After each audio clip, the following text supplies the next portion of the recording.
Welcome back. You're watching NewsX. I'm Rishabh Gulati. We're in the midst of what is one of the most horrific terror attacks that we've seen in our country, that has been witnessed in the world, and we're in the aftermath of it. As we are speaking, India's Home Minister Amit Shah, who arrived late last evening to take stock, is currently visiting hospitals where the victims of this attack are being treated.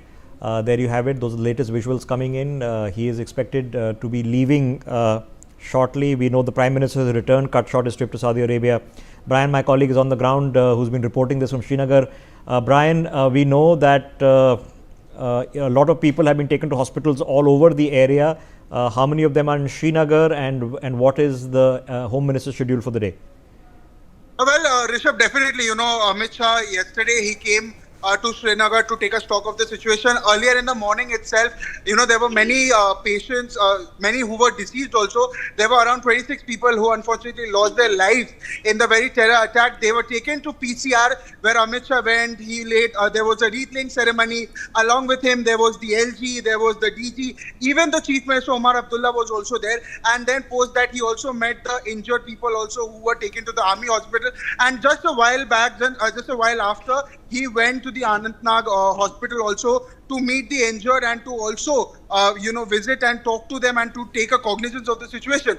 Earlier, also the Prime Minister himself, Rishabh, also cut short his trip to Saudi. Then early morning also today, he came to Delhi. He took cognizance stock of the situation. From yesterday itself, the Home Minister was taking, all the security details. He was even taking high-level meetings as well that was going on. And today he has gone on ground. He was on ground and he is in ground meeting the families also who has their families who have lost their lives. Okay. He was meeting the injured people as well. All right. So let's logic this out the best that we can. Obviously, now you know that the person who is being sent and deputed by the Prime Minister of this country to react to this is Amit Shah. He's been there since last night. You have to make sure that the people who are injured are looked after, that efforts are made for the families of those who have just been shot in the head in point blank range on the spot. Okay. So all those efforts are happening. The mortal remains of the people who've been brutally killed are being returned to their hometowns, all the way from Arunachal to Mumbai to all parts of the country. These 26 bodies over the course of today will be returned. By end of the evening tonight, the caskets will have arrived. There are a few people who are injured, fighting for their lives. You're seeing them in various hospitals across the area, which are being visited by the Home Minister. But the real brass tacks of the action is in the manhunt. Of the 4 people we are being estimated who were behind this. And the next part of it, of course, is the response. So we have to sort out the injured. We have to counsel the grieving families. We have to hunt down these perpetrators. And then we have to have an action plan. So I'll leave it there with Brian, who's been covering this out of Srinagar. He's going to be filing and has been filing a lot of reports which are available on various platforms on what the local ground reaction in Srinagar is. How are people on the ground perceiving all of this? But let me use this opportunity to open up this conversation. Okay. On the broadcast with me, General Dhruv Katoch, General Dwivedi, Sumit Peer, joining us. Good generals have spent a lot of time in the field in these very complex sectors and have dealt with these kind of, what do I call them, episodes. So we need to come up with a plan. Okay, so let's put this geographical context into play. I'm going to ask my colleague Pia. There's a map on my screens. Let's put this up as we speak, because as a country we have to now process on 2 fronts. Number one, what is the action that we can take? Can we make this entire thing fit, please? I'll be grateful. Thank you. We have to take what is the action we can take to create a shield in a place that we've been trying to create a shield for 80 years. Geographically, logistically, topographically, not as easy as it seems like a line on the map, okay, for practical reasons. and the other is how do we respond. So now this, ladies and gentlemen, is where things stand. You understand these regions: Kathua, Samba, Arispura, Akhnur, Rajouri, Poonch, Baramulla, Kupwara, and of course towards the central north is Kargil. These are the areas marked in the jagged line, which is the fenced section of the LOC. So this is where in most places there is no such thing as %, because there are rivulets and streams and canyons that you can put a fence everywhere. It's not possible. Okay, but what is possible, this qualifies from Akhnur till Kupwara is the fenced section of the LOC. Large parts of the Kargil section, because of the topography, can't be fenced. Okay, that's about 180 kilometers roughly as the crow flies, can't be fenced. Okay, south of Akhnur, as you get into Samba, Kathua, Arispura, is the international border, where you have a more traditional demarcation, primarily because the IB has had less problems, but also that the topography is much easier in what are lower reaches of Kashmir. So 190 kilometers of an international border, which has pretty good border defenses. The fence section of the LOC, which I would say has decent and improving border defensive, because it's not only passive border defensive like fencing, but you have active defenses like infrared cameras and patrolling. Then you have Kargil, where it is not practically possible to fence it. Now, let's have a look at the next entity, and I'm going to play this out on your screens, and my PCR crew will follow along very, very shortly. These, ladies and gentlemen, and I'm just, if you allow me, I'm just going to pause this, and can we blow this up on our screens the best that we can. In yellow is the line of control. What you're seeing marked here are the well-known, everybody knows it. I know it, all the generals sitting with me know it, Sumit Peer knows it. You can do a quick Google search and find out for yourself. These are the well-known, established terror training camps on the other side of the LOC. We've all heard of Balakot, okay. Then we know that two camps exist outside Muzaffarabad. These are the Bela Noor Shah, both operated by the LET. Then in Bandijura, you have a camp. In Chinar, you have camp. In Amina, in Haider, in Rawalkot, and in Kotli. These are the large terror camps. Operating amongst them, there is the TRS, the TUM, the Hizbul Mujahideen, which is the HM, the HUM, the NOM, the LET, the Al Badr, the Huji. They're all the same. Okay. So we've done the demarcation for you, and this is going to be available on our social media for your ready reference as well, if you want to refer to it. Okay. Now, so this is the position, what we can do in defense and what we can do in offense. These are the well-known terror camps. We all know what happened to Balakot. Okay. Now, let's discuss options. I'm putting all the options on the table. So let's look at option number 1, and I'm going to explain it before I get in my guess. Arms attrition. Ladies and gentlemen, every time you fire a heavy shell or a mortar shell or even LMG and HMGs, you have to understand that the Pakistani capacity to retaliate diminishes. They cannot afford the replacement of even their ammunition as things currently stand. So you can do arms attrition with them and make them pay a heavy price. You can pretty much bankrupt the arms division, procurement division of the Pakistani army. There's a risk to this because they will fire back, and we do have schools and villages literally being overlooked by these installation of the Pak Rangers in the Pakistani army. But all options are on the table. The second option on your screen. So do we open up fire on the LOC? The second option is an all-out offensive. We've done it before. We have certainly threatened it before, and not too long ago. I can think of a certain Air Force pilot who was shot down and returned within 48 hours. And I can reliably tell you, on the premise of Pakistan facing something they would have never perceived would have happened from a misadventure that they tried last time around. So you can do it. Lal Bahadur Shastri did it because the Pakistanis, when they started Operation Gibraltar, figured that only the LOC would be a point of hot engagement. No, we opened up all across the border. Then the second time when they tried in 71 or the war happened, it was the assumption that the war would only happen in the eastern theatre, that it would be only about East Pakistan. But no, we opened up the front in the west. Okay. In Kargil, we chose not to. But then we have conducted 2 strikes. But a strike is one option and an all-out offensive is another option. All options on the table. I'll let more erudite and experienced people comment on the feasibility and the pros and cons of these options. Option number 3 on your screens. You can conduct missile strikes.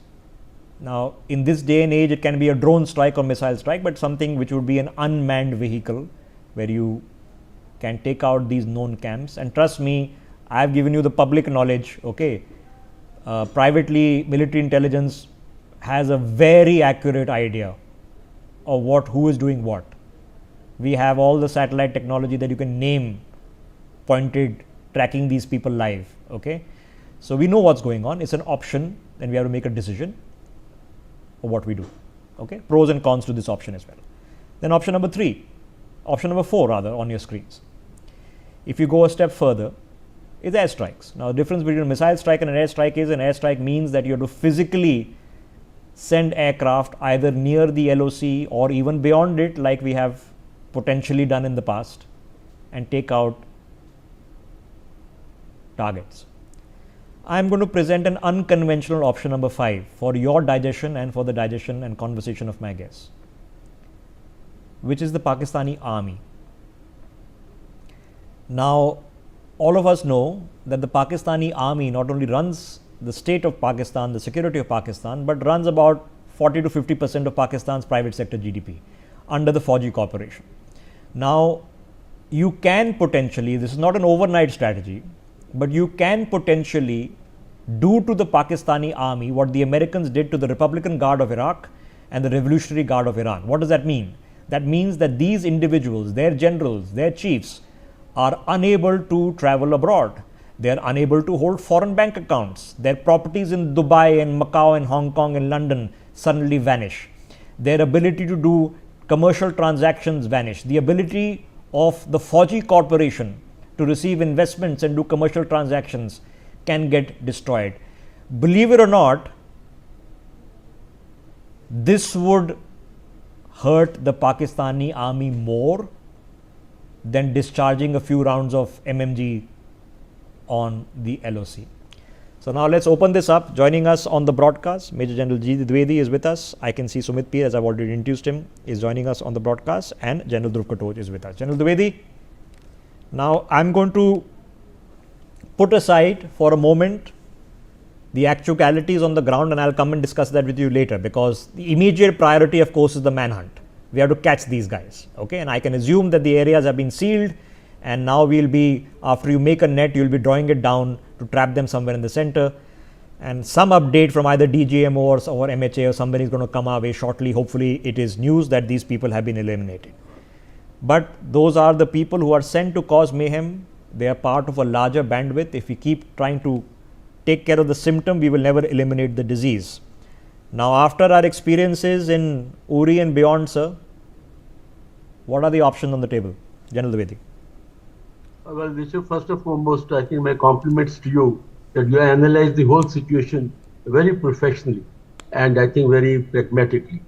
Absolutely, the first response is to hunt out these people, and that's, I think, priority 1. That is already, I'm sure, ongoing, and that process is on. Now, second part is you have laid out 5 options for the response, and all the 5 options, I'm sure, will be on the table. But as a military man with certain depth of experience, each target warrants a different punishment. And I'm sure if out of the 5, how the planners and policy makers and executors of the day will select the right kind of tools and right kind of target engagement, and I'm sure any one of them can be played out. Thirdly is the diplomatic. You very rightly said that diplomacy is a very important tool. And in that, the Pakistan army can be, and their leadership can be actually singled out, and they can also be punished. but I like to add the sixth option, and that is the gray zone warfare. Gray zone warfare is very, very important, Bishop, because today that is the currency of the day. How we are going to exploit the internal vulnerabilities of Pakistan is also must be put on the table, and there are enough vulnerabilities. Balochistan is there, POK is there, and the Khyber Pakhtunkhwa is there. So therefore, we need to also exploit the internal vulnerability. So in summation, I would say that target analysis done by you is excellent. How these targets are engaged will be the call of the today's leadership. But along with that, we need to also ensure that we also orchestrate grave zone warfare. And my last point is, Rishabh, one is the response. And second is we need to fight this proxy war to finish. Therefore, we need to have a very clear-cut national policy, which needs to be the whole of the nation. And we need to put every element of our comprehensive national power into play so that we bring Pakistan on the knees, both by kinetic means, non-kinetic means, diplomatic means, economic means, and above all, break the will of Pakistan as a nation. Rishabh. It's happening. It's happening more so, and General Dwivedi, of course, has spent most of his life in uniform, but subsequently he teaches, he keeps in touch, and of course sits with us on television very frequently. So I think he'll agree when I say that we are better at it than we have been in the past, despite the fact that we've defeated Pakistan in every war that they chose to impose upon us. But in terms of every other impact, we are talking less and acting more, which is exactly what you want to be. Earlier we used to talk more, we used to beat our chests, but do very little. That's a good thing to happen. Now let me get General Katoch in. General Katoch, I want to discuss a response with you, because of course the response is not going to happen in an hour, not tomorrow. It will happen at a time and place of our choosing. It will have to be judged when that appropriate time and place arrives. But there is something called a reciprocal response. A reciprocal response, ladies and gentlemen, means that if you've lost one site, you take out one site. Then there is a progressive response, which means that you are escalating the response larger than the casualties or damage or attack inflicted upon you. It's a difficult judgment call to make, General Dwivedi, but twice we've been faced terror attacks of such a heinous nature. Twice we've responded with what would qualify as a surgical approach. Is a similar kind of response sufficient? That's for me or? General Katoch, for you, sir. Okay. Rishabh, very frankly, I don't think our responses have been reciprocal, and certainly they have not been escalatory. We have just responded, and we have tried to keep our areas. You try to take certain security measures so that incidents don't take place. But we still don't have that deterrence in place. That deterrence means there'll be such a lot of fear that they don't attempt it, and that deterrence has not come in. Now, in this particular attack, I think it is the most heinous attack carried out on Indian soil since independence. And I make no bones in saying it. I consider this more ghastly than what happened in Mumbai. Mumbai, they targeted your economy. They targeted the heart of India. Here, they have targeted the soul of India. They have targeted Sanatan. And that is unacceptable. To them, I would like to say, Sanatan is eternal. It can never die. They will die. The perpetrators will die. Sanatan will live. So their target is wrong. But the point is, they initiated it. And now it is incumbent on us to finish the job. They cannot be left. It is not a question of those four scum who have just come and entered and shot innocent people. That shooting has shaken up the very soul of India. You can't do something like that to a free country. They have done to us what the Arabs did, what the Gazans did, the Palestinians did to the Israelis on 7th October. They came, they killed innocents, and they went back. Under any law, this is unacceptable. And if we have to go to war over it and destroy every bit of Pakistan, so be it. General Katoch, No, Rishabh, 1 yes, minute. please, finish Let us the thought. not get these fuzzy things that, war is costly. Of course, war is costly. Of course, war is costly. And that is why we should impose it. The cost is not just on us, it's on the other side too. So, General Katoch, I have a question. Okay, now some of this is publicly known to us because you and I were not privy to that exchange of conversations. But we were being told by a certain political leader in Pakistan that Home Minister of the country at the time when Wing Commander Abhinandan was captured, that he called a meeting in which his hands were shaking, that he was afraid, and that people from all over the world, from the Americans to the Saudis, the Emiratis, were warning the Pakistanis that you need to hand back this man immediately, otherwise all hell would break loose. What do we suppose was making that man's handshake? That was deterrence. You see, the question is the fear, okay, something will happen. And it has happened many times to Pakistani politicians. Once they know that India means business. But sometimes, that there is this business, okay, war is not the only option. Of course, war is not the only option. But don't take it off the table. War must be on the table as an option. Don't use it. That's different. But when you take it off the table, you give them an escape route and tell them no. What has happened yesterday is unacceptable. Unacceptable. It has shaken the conscience of every single Indian. And that is why the response is necessary. It has to be strong and it has to be targeted against two entities. It's got nothing to do with those force come. We will get them someday. If we don't get them today, we'll get them tomorrow. If it takes a year or 10 years, we'll get them, we will kill them. That is a given. Their count has started. They're handlers in India. We will get them too. The important thing is to get those two people who were the perpetrators, the Chief of Army Staff of the Pakistan Army, Asim, and the Pakistani Prime Minister, Shehbaz Sharif. They are accomplices to this. And they have to be held accountable.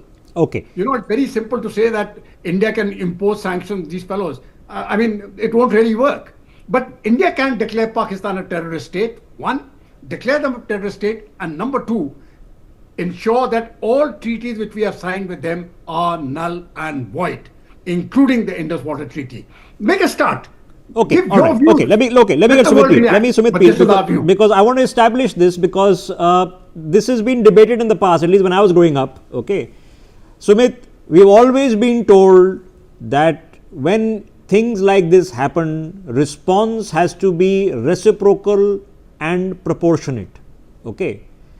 Now, we can either agree with that philosophy or we can disagree with the philosophy. So, if there were 26 or 27 Americans who had just been shot in the head by an Islamic terrorist entity, what would be proportional, or would they come and invade 3 countries and spend $1 trillion and be in those countries for 20 years? What would happen? What would be proportional?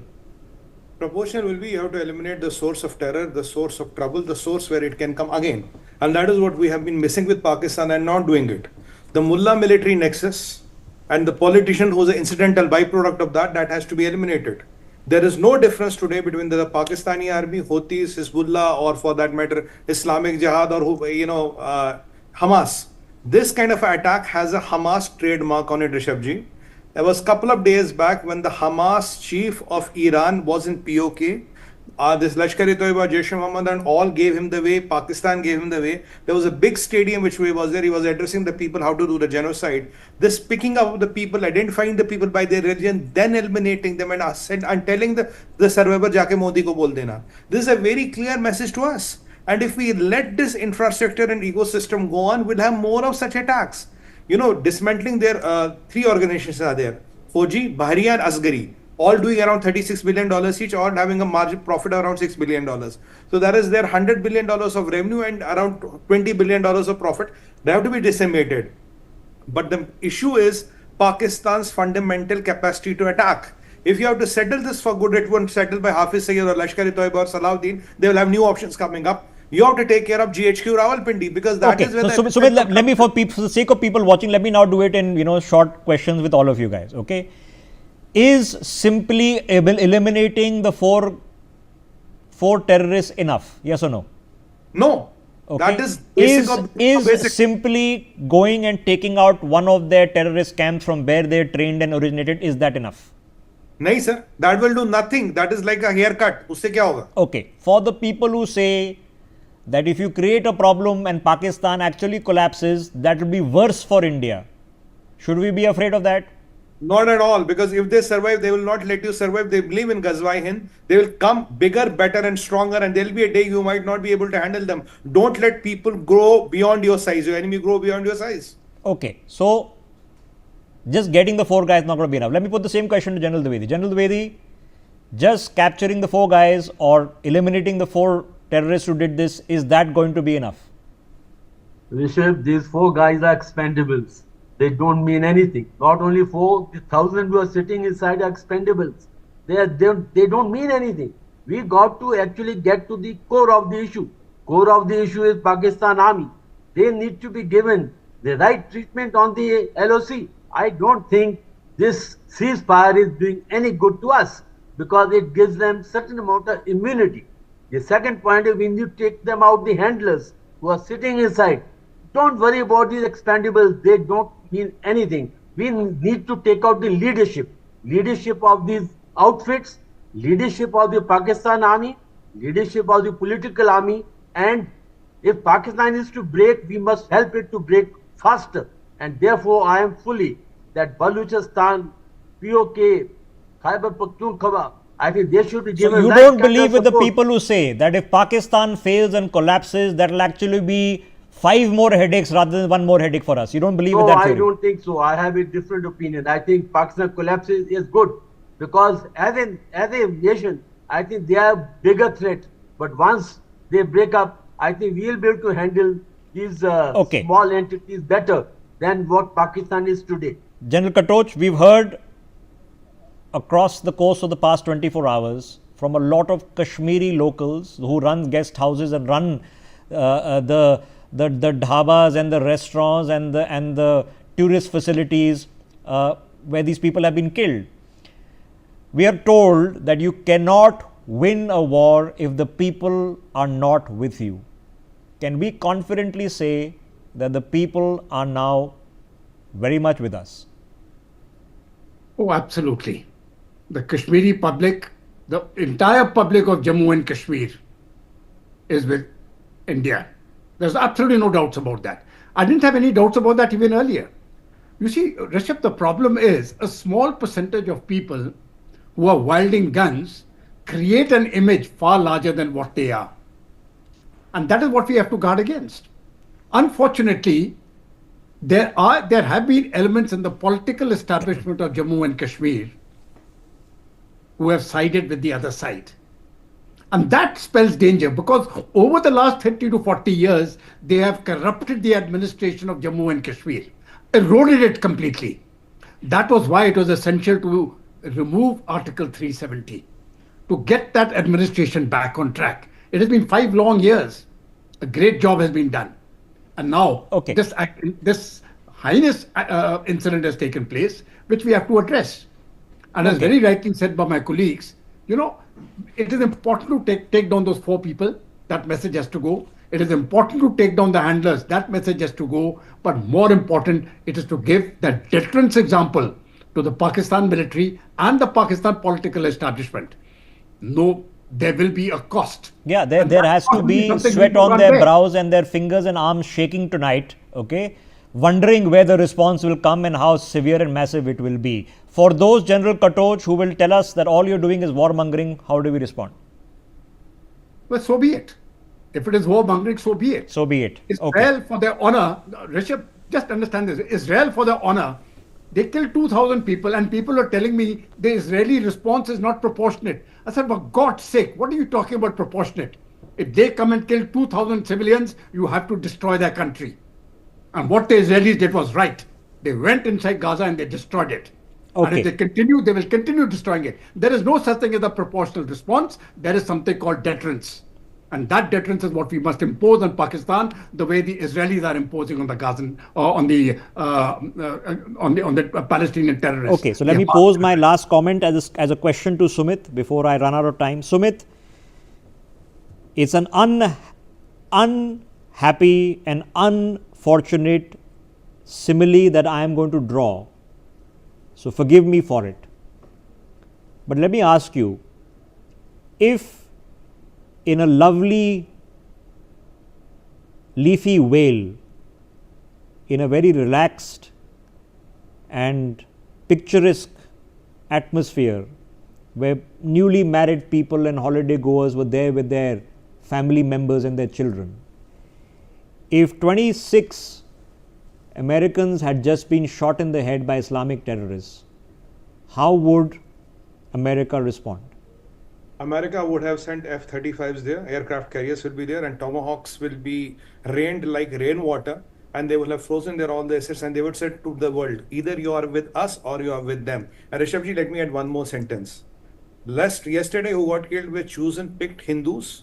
TRF sent a message, we let the locals go, we let the women and children go. We have eliminated and sent away Hindu settlers. We are called Hindu settlers now. And let me turn the tables. If it was an incident which was happened to 28 Muslims in India or anywhere, how the reactions would have been? Would have been talking the same thing? It was 28 Muslims in place of 28 Hindus. No, then we would be listening to Rihanna and all sorts of people telling us how we are messed up. Okay, I have one last question. We've had a commentary, Sumit, very recently from a member of the Congress party. He's married to Priyanka Gandhi. Okay, Robert Vadra. Now, Robert Vadra says that because we have created enmity between Hindus and Muslims in this country, okay, so the misapprehension of terrorists is that Muslims are being targeted. So this is a response to that. What do you make of this? I think we have to first find where did Mr. Vadra get the brief about this ISI Pakistan High Commissioner here. Did ISI fax to the High Commissioner and he handed over to him? Because this is exactly what Pakistan and ISI would be saying. Is he the spokesperson of Pakistan or ISI? That is again to be discussed. And when I listened to the whole bite, he was saying because you are Hindus, you inducted a Hindu government, and that Hindu government is perceived to have macho Hinduism, and because of that, Pakistan decided to send a few terrorists, and because these terrorists decided to slaughter you in cold blood, and because you are Hindus, you are responsible for your death. You don't have to blame Pakistan for it. Pakistan ne kuch nahi kiya. They were just reacting to the hawa, and they just decided to slaughter you in your own land and call you Hindu settlers. Okay. That is what he's saying. He even goes to say I saw videos on a Easter Sunday, churches were vandalized and priests were threatened and abused in India. I don't know where did he get those videos. If that is true, why is Donald Trump, European Union, England, and all the Christian world standing between us and standing behind Prime Minister Modi? All right, okay, fine. Let me ask the same question to General Dwivedi. General Dwivedi, just for your understanding, because too often times in the past we've been confused by this. So, is this something that is unconscionably wrong taking place, or can we analyze it and actually find a thread of justification that because this, then there was a causal link that led to a different causal link, and therefore this came as a response? Can it be justified in any way?